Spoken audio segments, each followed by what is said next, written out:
इरशाद उर्फ कमल, ये वो शख्सियात थी जिन्होंने हिंदुस्तान पर राज किया। इनकी आवाज़ में वो सुर था कि लता मंगेशकर ने इन्हें अपना उस्ताद मान लिया था कि मैंने इनसे ही मौसीकी सीखनी है।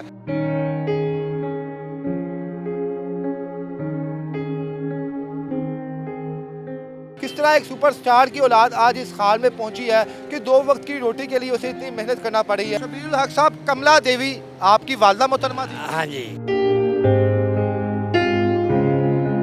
कौन से बड़े बड़े फनकार आपके वालदैन के पास आते थे, उठना बैठना पसंद करते थे? धर्मेंद्र साहब आते थे, ठीक है। ऋषो, दारा सिंह, दिलीप साहब। जो बम्बई से दिल्ली आ गए, दिल्ली से हम मलेरकोटला आ गए, मलेरकोट के बाद फिर कोई नहीं हमारे मिलने आया। हिंदुस्तान में आप लोगों का रहन सहन कैसा था?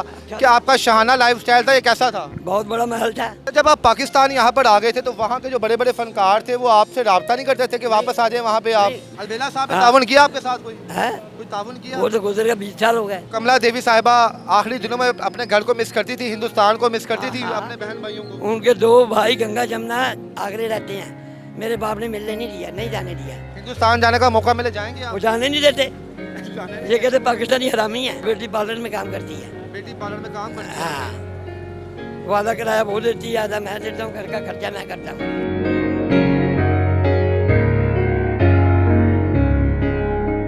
अस्सलाम वालेकुम नाज़रीन, मैं हूँ आपका मेज़बान इर्तिज़ा भट्ट। जी नाज़रीन, अगर आपके दादा दादी या नाना नानी जिंदा हैं और वो मौसीकी से लगाव रखते थे तो उन्हें कमला देवी का नाम पता होगा। और इरशाद उर्फ कमल, ये वो शख्सियात थी जिन्होंने हिंदुस्तान पर राज किया। दिलीप कुमार और धर्मेंद्र जैसी शख्सियात भी कमला देवी और कमल के पास बैठना एजाज़ समझते थे। इनकी आवाज़ में वो सुर था कि लता मंगेशकर ने इन्हें अपना उस्ताद मान लिया था कि मैंने इनसे ही मौसीकी सीखनी है। इस वक्त मेरे साथ जो शख्सियत मौजूद है ये बड़े सगीर पाको हिंद की कमला देवी और कमल के साहबजादे हैं और इस वक्त ये यहाँ पर सड़क के किनारे अपने बच्चों के लिए 2 वक्त की रोटी के लिए फल फ्रूट बेच रहे हैं। किस तरह एक सुपरस्टार की औलाद आज इस हाल में पहुँची है कि 2 वक्त की रोटी के लिए उसे इतनी मेहनत करना पड़ी है। आइए तमाम कहानी इनसे पूछते हैं। अस्सलाम वालेकुम। वालेकुम सलाम। सर, क्या नाम है आपका? मेरा शबीरुल हक। शबीरुल हक साहब। हाँ जी। शबीरुल हक साहब, कमला देवी आपकी वालदा मोहतरमा थी। हाँ जी। और वालिद साहब? मेरे इरशाद अली कमल। इरशाद अली। कितना बड़ा नाम था ये इंडस्ट्री का? इंडिया में बहुत नाम था। इंडिया में बहुत हाँ, नाम था। नाम था। कितने कौन से बड़े बड़े फनकार आपके वालदैन के पास आते थे, उठना बैठना पसंद करते थे? धर्मेंद्र साहब आते थे, ठीक है। ऋषो, दारा सिंह, दिलीप साहब। बम्बई में मिलते थे, बम्बई में मिलते थे मेरे माँ बाप को।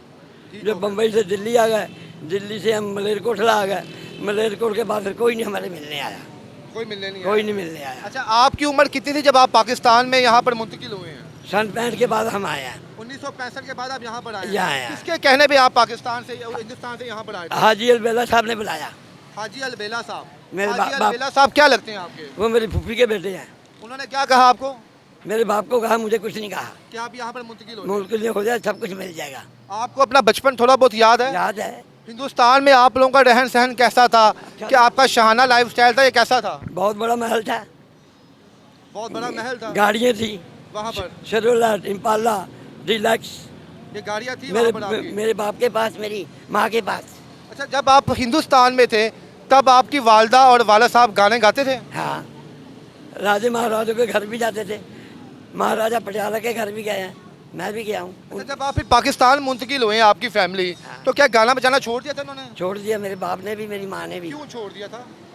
वो इनसे मिलने आए, बिल्कुल छोड़ दिया। मेरे वालिद साहब ने छुड़ा दिया। यानी उन्होंने कहा गाना हराम है, गाना बजाना उन्होंने काम छोड़ दिया? हाँ, हिंदुस्तान नहीं जाना। मेरे बाप की, मेरी माँ की बड़ी दफ़ा मेरे सामने लड़ाई हुई। माँ क्या कहती थी? वो कहती मैं नहीं जाना, मेरे बाप नहीं जाने देता था। तो फिर यहाँ पे रखा उन्होंने? यहाँ रखा, यहाँ फौत हो गए। फोत हो गए? माँ भी फौत हो गई, बाप भी। यहाँ पर क्या काम करते थे आप लोग? यहाँ पर फ्रूट का ही काम करता था। फ्रूट का काम? मेरा बाप भी, मैं भी। आपके वालिद साहब भी यही काम करते। समनाबाद पक्की ठट्टी 35 साल गुजारे। 35 साल गुजारे? पक्की ठट्टी। तो जब आप पाकिस्तान यहाँ पर आ गए थे तो वहाँ के जो बड़े बड़े फनकार थे वो आपसे राब्ता नहीं करते थे कि वापस आ जाए वहाँ पे आप? मेरे माँ बाप वहाँ से कुछ लेके ही नहीं आए। कुछ लेके नहीं आए? सब कुछ छोड़ा है, पैसा पूछा, जेवर जुबर, घर बार, ये रिश्तेदारों के लिए सब कुछ छोड़ दिया। तो आप लोगों को जब यहाँ पर पाकिस्तान आए तो यहाँ पर क्या चीज़ मिली? घर बार अपना था यहाँ पे कि शुरू से किराए पे रह रहे थे? यहाँ भी किराए पे रह रहे थे, अपना काम किया। मेरे बाप ने भी, मैंने भी। समनाबाद पक्की ठट्टी। समनाबाद। तो अब आज इस आप यहाँ पर इस हाल में इस वक्त हैं, अल्लाह पाक आपकी रिज़्क़ में इजाफा फरमाए। मैं आपको डिस्कार्ड नहीं कर रहा हूँ, रिज़्क़ हलाल सबसे बेहतर है। कितना पैसा कमा लेते हैं यहाँ पे आप? 35-40 हज़ार कमा लेता हूँ। महीने का? हाँ। कितने बच्चे हैं आपके? बच्चे माशाल्लाह 2 बेटी है 3 बेटे हैं। 2 बेटियां और 3 बेटे। हाँ। तो बेटे कमाते नहीं हैं आपके साथ? 2 बेटों को बददखल कर दिया। बेदखल कर दिया हाँ। आपने। अब इकलौता बेटा है एक बस, हाँ, उसका तो आदत खराब है।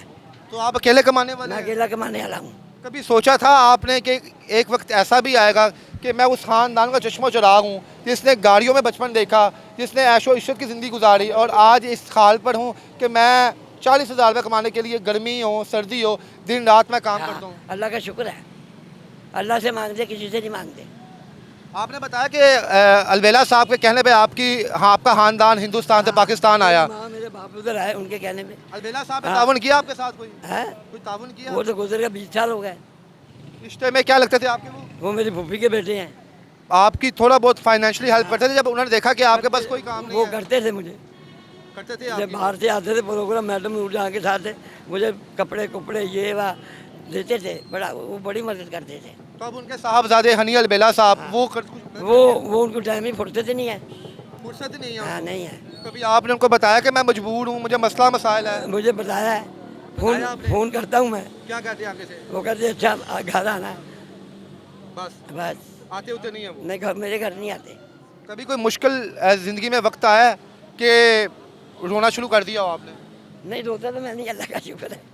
रोता नहीं, रो नहीं, अल्लाह का शुक्र है। वालदा का इंतकाल कितने दिन हो गया हुआ है? उसको भी 26-27 साल हो गए। और वालिद साहब का? उसको भी 25-26 साल हो गए। वो फिर भी आगे पीछे।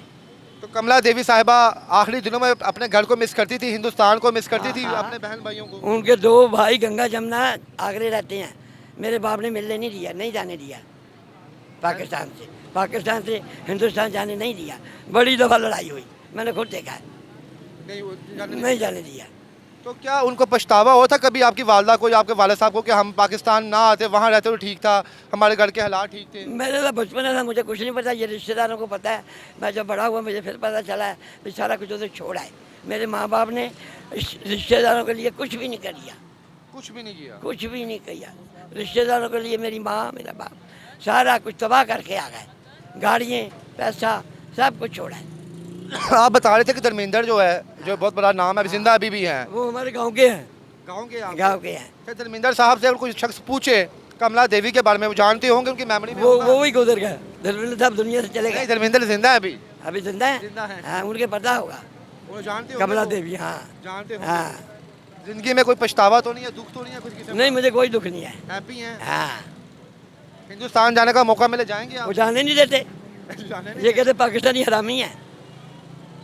वो इंडिया हाँ, वाले कहते इंडिया वाले कहते वीज़ा नहीं दे रहा है। हैं। आप यहाँ पे हैप्पी हैं, खुश हैं? हाँ, खुश है, अल्लाह का शुक्र है। बेटी की क्या शादी हो गई भी आप? हाँ, बेटी मेरे पास है, छोटी है अभी? छोटी है। कितनी उम्र है उसकी? वो 3 बच्चे हैं, वो लड़ाई झगड़े रहता है। वो उसको भी आप खुद ही पाल रहे मैं हैं? उसको भी मैं पाल रहा हूँ। हनी अलबेला से कोई अगर कुछ दिली इख्तलाफ है तो बता दे, यहाँ पे अच्छे भाई इंसान हैं वो। हनी अलबेला साहब को मैं दुआएं दे सकता हूँ उनके बच्चे के लिए, और कुछ नहीं कर सकता। बड़े अमीर है, वेल सेट है वो माशाल्लाह, 2 बीवी हैं। वो करोड़ों में खेलते हैं, मुझे और अल्लाह मियाँ ज़्यादा दे, मगर वो मेरा ख्याल भी करे ना कुछ। मैं चैनल से यही चाहता हूँ हमें कहीं बिठाया जाए। मतलब रेडी की जगह कोई दुकान दीजिए आप? दुकान भी नहीं दी जाए, हमें घर दिया जाए। घर हमें बनाएंगे आपका? हाँ। तो किस तरह किराया निकालते हैं 40,000 रुपये के अंदर? अब बेटा भी आपका नॉर्मल है, हाँ। घर का किराया भी देना, एक बेटी है वो भी घर आपकी आई हुई है, काम करती तो है। किस तरह 40,000 में मैनेज करते वो हैं? बेटी पार्लर में काम करती है। बेटी पार्लर में काम करती है? हाँ, वो आधा किराया वो देती है, आधा मैं देता हूँ, घर का खर्चा मैं करता हूँ। घर का खर्चा आप करते हैं? हाँ। जी नाज़रीन, ये बड़े खुददार हैं, ये कह रहे हैं जनाब मुझे कोई ज़रूरत नहीं है किसी का कि भीख पिलाऊँ, मैं अपने काम से बड़ा हैप्पी हूँ, बड़ा खुश हूँ, यहाँ से जो कमाता हूँ अपने बच्चों की परवरिश मैं उसी पैसों में करता हूँ। अब अगर गवर्नमेंट को चाहिए कि मैं किराए के मकान पर रह रहा हूँ, मेरा कमाने वाला कोई नहीं है, अगर गवर्नमेंट चाहे तो प्लीज़ मेरी हेल्प कर दूँ कि मेरी माँ ने पाकिस्तान को मुंतखब किया, हिंदुस्तान में अपनी तमाम प्रॉपर्टी तमाम दौलत छोड़ के आई सिर्फ इसलिए कि पाकिस्तान में रहना है, और पाकिस्तान में रहने की उनको ये सज़ा मिल रही है कि इस वक्त इस उम्र में वो अपने बच्चों के लिए धक्के खा रहे हैं। बहरहाल इनका नंबर हम स्क्रीन पर चला रहे हैं, अगर आप में से साहब इस्तात लोग इनकी मदद करना चाहते हैं तो आप इनकी मदद करें। ठीक है, आपका नंबर स्क्रीन पर चला दें हम लोग? चला लें। कोई इतराज़ तो नहीं है? आखिर में अपने देखने वालों के नाम क्या पैगाम देंगे? है, जो आपको देख रहे हैं उनके नाम क्या पैगाम देंगे? पैगाम देखे वो खुश होंगे देख के। अच्छा, हाँ, पारो के नाम से मशहूर हूँ मैं, 5 ब्लॉक 4 ब्लॉक में। मुझे 35 साल गुजर गए इधर, 35 साल हो 35 साल इधर हो गए। 35 साल से यहाँ पर मौजूद है। आप इनकी अगर कोई मदद नहीं कर सकते, कम से कम आपने फल फ्रूट लेना हो तो आप ये यहाँ पर आए, ढूंढते भी वो हैं किधर आपको? गए ढूंढते हैं। अंकल, किधर गए? यार कितने इत्मीनान है इनके चेहरे के ऊपर और कितनी मुस्कुराहट है कि उनका कोई शिकवा नहीं है। आपको इनकी कहानी कैसी लगी हमें कमेंट सेक्शन में लाजिम बताइएगा। इसके साथ ही मुझे इजाज़त दें, अल्लाह हाफिज़।